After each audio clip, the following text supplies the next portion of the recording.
धार्मिक मान्यतेनुसार पुत्रदा एकादशीची कथा वाचल्याने किंवा ऐकल्याने भगवान विष्णूंची कृपा लाभते, अपत्यप्राप्तीचे सुख मिळते, मुलांचे आरोग्य व दीर्घायुष्य उत्तम राहते, सर्व पापांचा नाश होतो आणि शेवटी स्वर्ग किंवा मोक्ष प्राप्त होतो.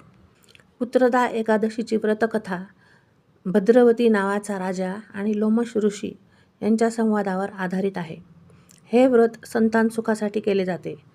संपूर्ण कथा खालीलप्रमाणे. राजा सुकेतुमान आणि त्याची चिंता. प्राचीन काळात भद्रवती नगरीवर सुकेतुमान नावाचा राजा राज्य करत होता.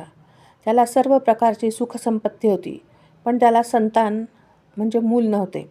राजा आणि त्याची राणी नेहमी याच विचारात दुःखी असत की आपल्या मृत्यूनंतर आपला वंश कोण चालवणार आणि पितरांना पाणी कोण देणार.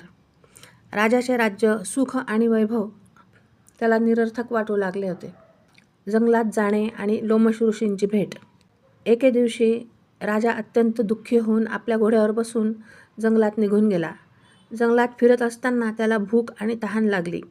थोड्या अंतरावर त्याला एक सुंदर सरोवर दिसले, जिथे अनेक ऋषीमुनी आणि देवता स्नान करत होते. राजाने त्या ऋषींना दंडवत घातले. चौकशी केल्यावर त्याला समजले की ते सर्व विश्वदेव असून आज संतान प्राप्ती देणारी पुत्रदा एकादशी आहे.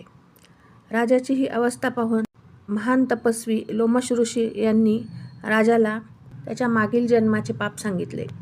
मागील जन्मी तू एक गरीब व्यापारी होतास.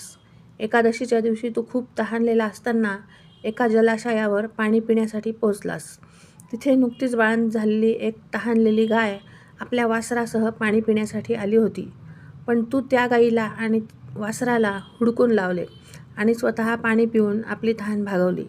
त्या गाईला त्रास दिल्यामुळेच तुला या जन्मी पुत्रसुख लाभलेले नाही. व्रताचे आचरण आणि फलप्राप्ती. लोमश ऋषींनी राजाला उपाय सांगितला की जर तू आपल्या मंत्र्यांसह आणि प्रजेसह श्रावण शुद्ध पक्ष किंवा पौष शुद्ध पक्षातील या पुत्रदा एकादशीचे व्रत केले, रात्री जागरण केले आणि त्याचे पुण्य तुला अर्पण केले, तर तुझे मागील सर्व पाप नष्ट होईल आणि तुला नक्कीच पुत्रप्राप्ती होईल. ऋषींच्या सांगण्यावरून राजा आणि त्याच्या प्रजेने अत्यंत श्रद्धेने पुत्रदा एकादशीचे व्रत व विष्णूपूजन केले. व्रताचे पूर्ण पुण्य राजाला मिळाले. काही दिवसांनी राणी गर्भवती राहिली आणि योग्य वेळी तिला एक अत्यंत शूर, तेजस्वी आणि प्रजापालक पुत्र झाला. महत्त्वाची शिकवण.